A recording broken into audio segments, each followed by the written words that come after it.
Hey weirdos, it's that time of the month again where we do our wrap-up. Yes, I will continuously make period jokes during this time of the month. Welcome back to my channel. I am EmmaAbe. Today we are going to be doing my October wrap-up. It's technically not the end of October yet. It's October 28th at the filming of this video. The book I'm reading right now, I know I'm not going to finish within the next couple of days unless I really push hard, and I'm not about that. Plus I want to get this up by Saturday. If I filmed it on the 31st, that means I would have 2 days to edit, caption. Sorry about the lighting. I have my computer up because I was a dumbass and did not print out the sheet that I have, and I was all snuggly in my bed and I did not want to have to walk all the way back to campus. I had a very, very successful reading month this month. I read 10 books. Let's get to it.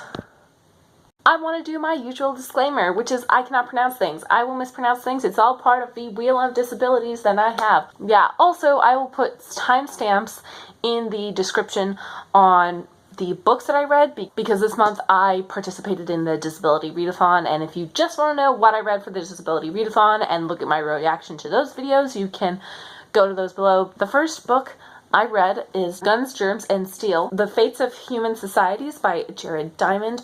I really like it. I have a little bit of a qualm with that it's labeled in history because this really pulls a lot from anthropological ideas, thoughts, lots of really important stuff for anthropology. So I would label this more as an anthropology book, but I also see why it doesn't really fit under that category.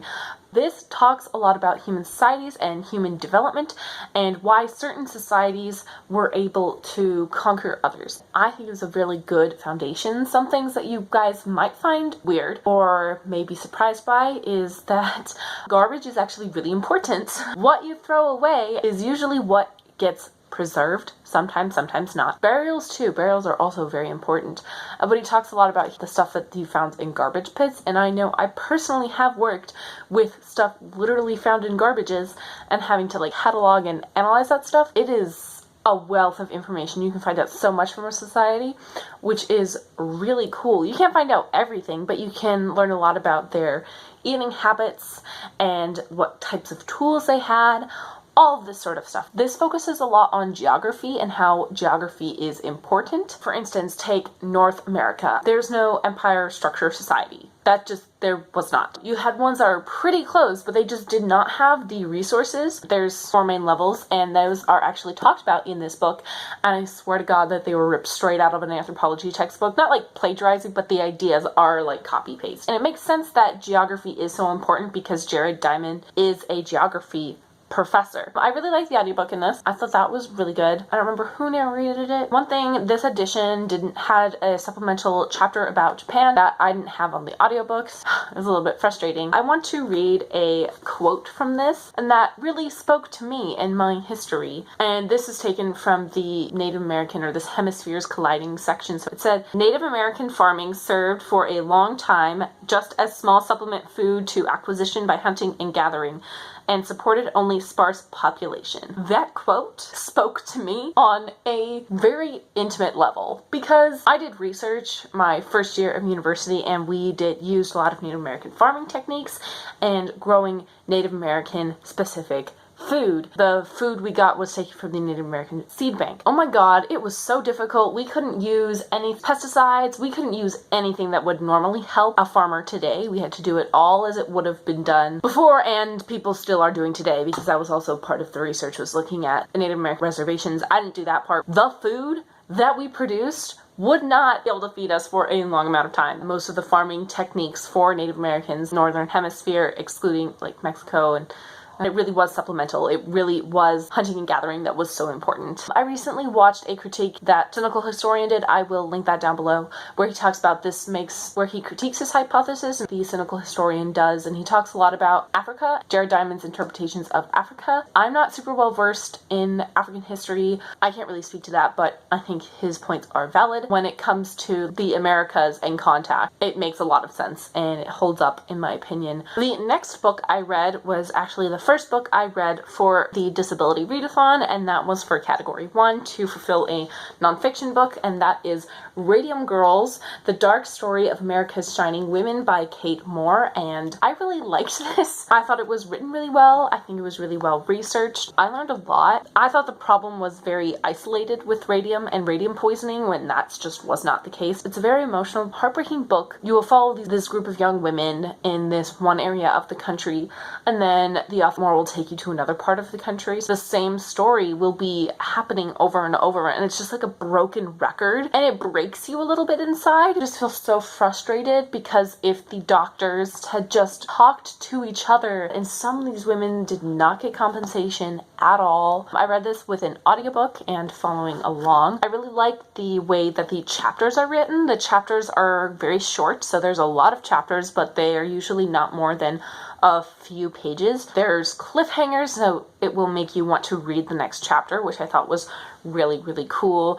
And there were some, I'm not going to spoil anything, but there are some chapters at the end would be like the last sentence would be the cliffhanger. I'd be like, oh no, that's insane. Are you kidding me? Really tragic story. Lots of the people at the companies knew that radium was dangerous, but they didn't care to tell the women. It made me so frustrated. I would be walking into class while reading this, just be like... The next book I read was also for the Disability Readathon. That was My Brief History by Stephen Hawking, and that fulfilled the Category 3 prompt of read a book featuring a physical disability. I listened to the audiobook. It was very short. I believe I read it literally in an entire day. I was walking to therapy and then walking back, and by the time I'd gotten back from therapy, I'd finished the audiobook. Short, sweet, and to the point. To me, it was very obvious that Stephen Hawking enjoys writing about science, or writing about his process writing about science that he does actually himself. In the last couple of chapters, he talks a lot about his science writings and how he just enjoys them. And you can just tell that he really enjoys that more than he does writing of his actual life. It's interesting to get insight, but it's very much like this happened, then that happened, and then that happened. Once he got into talking about his writings and his scientific writings, was a lot more fun for him. That book made me want to pick up his science books. Cool thing about the audiobook is at the start of every chapter, it starts off in this robotic voice, similar to the one that he has, and then slowly transition it into a human narrator. I don't know if I would have preferred it to be in the robotic voice the entire time because that's his voice, but I understand why they didn't do that because not a lot of people are used to reading books like that at all, and I'm very used to it because that's how I read all of my textbooks, is with that robotic auto-generated voice. But I thought that was really cool. He says, I don't really think about my disability a lot. I just do something that doesn't require me to use my body. I picked a field that uses my brain, and I was not hindered because of my disability. And he says at the end, as long as you choose to do something that's not going to be impaired by your physical or mental disabilities, then go for it. Which I thought was kind of like a nice blunt message at the end. The next book I read was I Know Why the Caged Bird Sings by Maya Angelou, and this fulfills the fourth prompt for the Disability Readathon, that being read a book by a person of color. Oh my god, I just want to say that her writing is amazing. Maybe I should actually try to read her poetry in English because just how she crafts her words is beautiful. Oh my god, I love it. I love her writing style. It's so beautiful. I also really liked that the book focuses on her childhood. It doesn't really go on beyond like 17 or 18, and a lot of biographies or autobiographies don't really focus on your childhood. I really recommend the audiobook for this one because she narrates the audiobook, and it's really cool to be able to see how she probably heard some of the people talking or some of the songs sung. And it's so good. She does such a good job. I really love the idea of having an author read their book, but I also understand why that could be an issue, especially if the author is not very good at acting. Yeah, I'm really loving all of the books that I've read so far that were read by their author. I read I Know Why the Caged Bird Sings with audio. I don't have an actual copy. I also need spoilers, and trigger warning. So if you do not want to hear about trauma things, just skip to the next link in the description. So I took a break like relatively shortly into reading it. Then I picked it up again, and it was a chapter that she was raped by someone who was supposed to protect her. It was her mother's boyfriend. I didn't like that. I know it's a true event, so I can't really criticize that, but I just wasn't ready to hear that, read that. No thanks. I mean, the story kind of ends happily it's still a shitty situation, but at the end of the day, her rapist is murdered. She's believed by her family, and they're really supportive of her. They don't chastise her really, which is great. I'm so happy that that happened for her. Something like that, and then on top of that, having people shame you or not believe you is just terrible. Especially because not a lot of people lie about being raped. And I literally had to curl up in a ball, and I almost started crying. Because I was not ready to read that. I didn't want to read that. And the way she talks about it, or just the words she uses, the way she crafts the picture, Maya Angelou does a really good job at painting pictures with her words. I just didn't need that. It was really hard for me to read. I had to go out into the hallway and curl up in a ball, and my friend was having a party, and I decided that I wanted to go to the party dressed in my PJs over finishing that chapter or continuing with it. I wanted to crawl out of my skin. I did not want to read that. I felt like it was very triggering for me, and I felt like it would have been nice to have some content warnings, because it was just like, I don't really want to talk about why I felt that way and why I reacted like that. I'm not ready to do that on BookTube. But yeah, no. We're gonna stop now because I don't want to talk about this anymore. The next book I read was War of the Worlds by H.G. Wells. This I was not expecting to get, but then all of a sudden in my inbox, I got this. I like to call this my brief stint into Victober, because I really was not planning on participating, and then yes, I did a little bit. I read this with audiobook and following along, and I have lots of feelings about it. I don't like disaster movies, or I don't like alien invasion movies. I think they're shit. As an anthropologist, or as someone who is studying to become an anthropologist, I find them extremely frustrating, because it's always like, let's point our guns at the aliens and just start shooting. There's absolutely no thought. That's how I felt for the majority of this book. I was just like, oh my god, it's just another disaster movie, blah blah blah. I hate this, I hate this, I hate this. What it does have going for it is that it is really short. The audiobook was only 5 hours, so not too long at all. I liked that the aliens died because they didn't have infections on their planet, but also that doesn't make sense. How can human life evolve on another planet if it doesn't start from somewhere, aka bacteria? So that didn't make any sense to me. I did like the part in the book where he is trapped, the main character observes the alien. I kind of like that because it was a little bit anthropological. Otherwise, no. I can see why this became so popular, and I think it lends itself really well to the radio drama. I just didn't like it. I hate this trope in movies, in books, in all media, when just aliens show up and they start shooting. It's just so unrealistic, in my opinion. I understand that sort of whole trope wasn't really a thing until roughly after this book. Genre-defining books still have those tropes, and if I don't like them, I don't like the tropes. I'm sorry. The big issue that I had was that I found it so hard to believe, and I don't think I'm going to unhaul this book. I think I'm going to keep it because I do like having classics. The next book I read is It's Not What It Looks Like by Molly Burke. This is one I read for the second prompt of the Disability Readathon, read an autobiography or a memoir. This is kind of Molly Burke's autobiography. It was a very short audiobook. Yeah, it basically felt to me like a 3-hour Molly Burke YouTube video. She really chats like you, like she chats with you in the YouTube videos. And I have been following Molly Burke for a little bit of time now. I really identified with lots of her struggles that she went through in elementary school and public school, and the frustration of not having the resources or not having the right teachers or aides to really make your life simpler or to get the help you need. I went through not necessarily the similar things that she did, but very similar frustration where you need this to succeed, but your school won't provide it to you. I personally dealt with lots of ableism in my elementary school. I definitely understood her feelings of being lonely because no one would want to play with her because she was blind. So I vividly remember no one would want to play any of the math games or any really games that we would have to do to help us learn math facts because I was bad at it. It felt very isolating and really sad, and so I really understood that loneliness and where she came from. That being said, the people who were my friends then are still my best friends now. I love them so much. They are amazing people. In order to get the full story, you need to watch her YouTube channel. For instance, she talks about the death of her first guide dog. She has a whole 30-minute video just dedicated to what exactly happened, whereas in the audiobook it was not that long of a segment, and there are things that she talks about in her audiobook that she has not mentioned on her channel. For the full Molly experience, you need both the audiobook and the channel. I listened to it at 2x speed because that's my normal audiobook listening to speed. I listened to it for a couple of sentences on 1x speed and my brain was going berserk because it was so slow.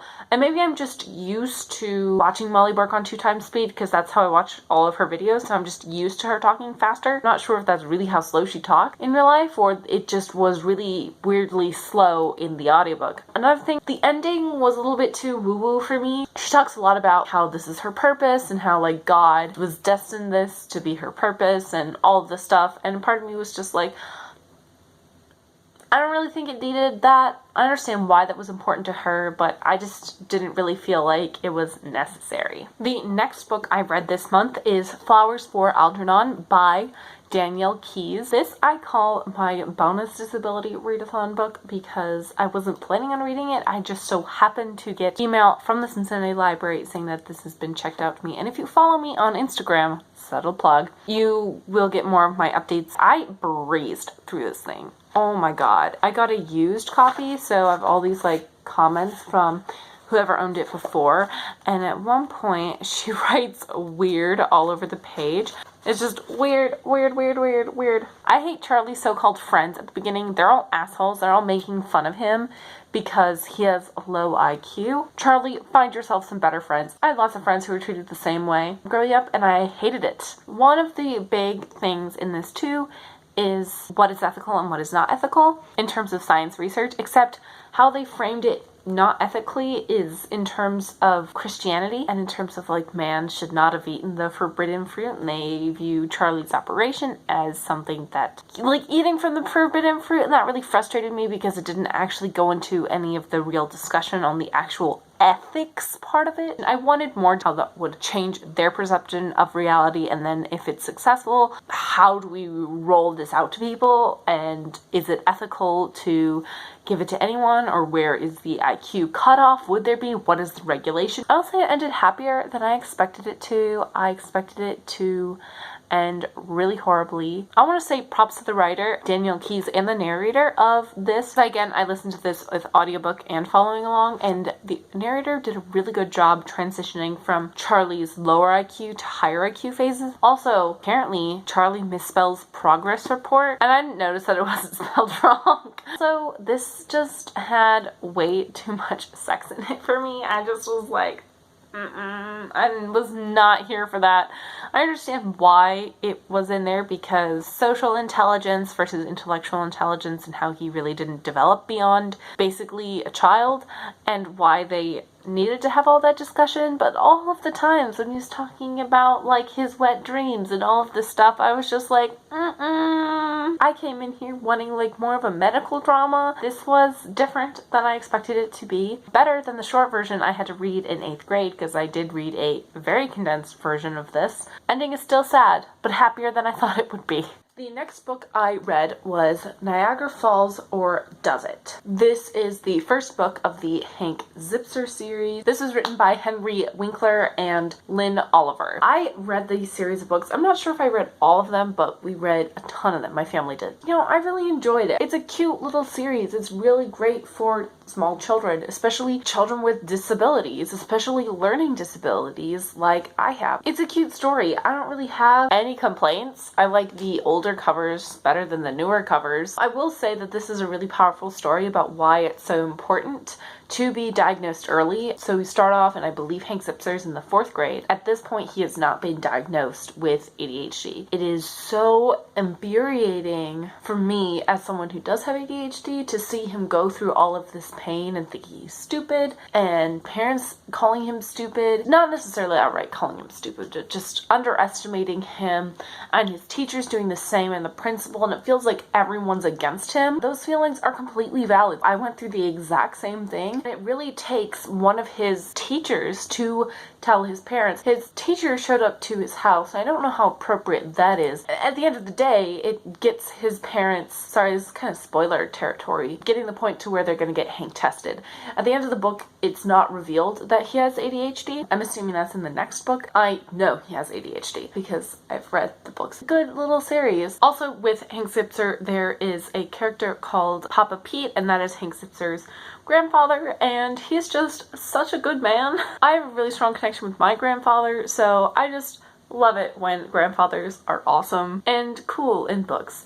Check it out, especially if you're looking for a series to read to your kids. Hank Zipser, I read with my eyeballs. The next book I read is Son of the Revolution. This is by Liang Heng and Judith Shapiro. This is a book about Liang Heng and his experiences growing up in China. He was born in the 50s. He goes through like the whole Cultural Revolution. Some really fucked up shit goes down in his life, and I just sat there and I was like, what the heck? My education into Chinese history is not very good. I will admit that while I was reading this, I was getting really scared. Connected to like really personal reasons, and I was like, I could see China relapsing some of the events that happens in the books again, but I also could see America doing the same thing. I mean, we had the freaking Red Scare here. Both of those ideas really scare me. I thought the book was pretty mediocre. I read this with my eyeballs. I don't know if I just thought it was mediocre because I was reading it with my eyeballs or what, but the last 2 chapters, holy frick. I'm not saying anything like truly mind-blowing happens in those chapters. It was just very particularly meaningful to me and something that I'm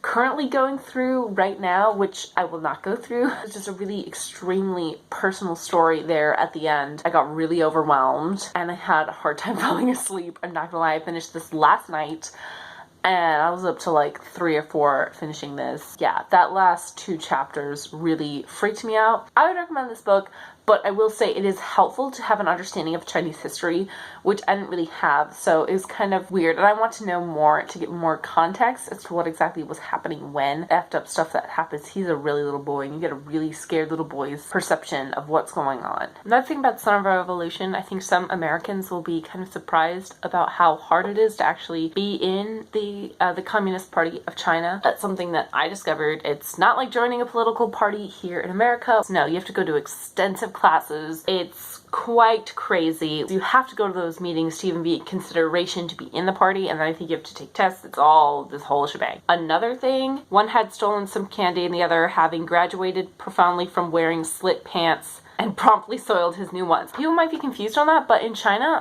toddlers wear pants with like slits in the butt so they can easily squat down and poop. I've seen so many parents and grandparents rushing with their children to the trash can so that they can poop in a trash can. Alright, so the very last book is The Shining by Stephen King. This is my first Stephen King book that I have ever read. My dad's been trying to get me to read it. I haven't done that yet. I did let my dad know that I was reading The Shining, and he was like, oh, cool, let me know how it goes. My dad also does not know that I am on BookTube. None of my family knows. I read this in a read-along with Mike Sullivan from Mike Reads Things. I will link his channel below. I'm also participating in the Readathon that is going to be happening in November, which is our Percy Jackson Readathon, which is super exciting. I'm really excited about that. But I will also read that information in the description box below. So if you want to participate, come join. Okay, finally getting to The Shining. This is what you guys actually care about. So I read this audiobook, and I actually, it was the first like real audiobook that I had read entirely through Audible. I finished it up last night. Actually, it's the same time I was reading Son of the Revolution. After I finished this, I read like the last 7 chapters of The Shining. It got real heated real fast. I love the slow build of it. That was part of, I think, one of my favorite parts is that it really doesn't get chaotic until like the last third of the book. It's all, is this true? What's really going on? I liked that a lot. I really liked the character of Danny. He is so precious. We need to protect Danny. The one thing I do know about the movie is the twins that are like, come play with us. They weren't really in the book that much. I really liked the narrator of the audiobook. That was a real good audiobook. Slow build. I love how it all went haywire in the end. It was a good book. It was like the first Stephen King I read, and it makes me want to read more Stephen King. I want to get to Salem's Lot at some point. I'm on hold for Salem's Lot, but I'm like number 30 something. I liked that it was more of the psychological horror. I've not read that much horror. That is great. I'm sorry, I did not have notes for these written down. Since in last month's wrap-up I included Webtoons, I figured that I would talk about the Webtoons that I've read / updates on them. I've continued reading 3 that I was reading from the previous month, and I started a new one. So let's talk about Lore Olympus first of all. I really liked that one. I was super shook when a couple weeks ago Apollo, which is Apollo, but if you follow Lore Olympus at all, you know why the fandom calls him Apollo, because he's a douchebag. Super shook when he showed up. Good on Hades. Thank you, Hades, for standing up for Persephone, because he does it without even knowing the whole situation. I can't wait for more of their romance to bloom. I am impatiently waiting. So the next thing I want to talk about is Sub-Zero, and I've been kind of frustrated with Sub-Zero. All of the episodes that have come out the last month have been this like fight scene, and I'm just like, I don't care. And there's supposedly some big romantic thing that happened in the last Sub-Zero. Sorry if I'm looking at my computer. I mean, I think I'm gonna keep reading Sub-Zero. The problem with it just being a fight scene, it's not fun to wait a long time for a plot to happen. Next would be My Dear Blooded King.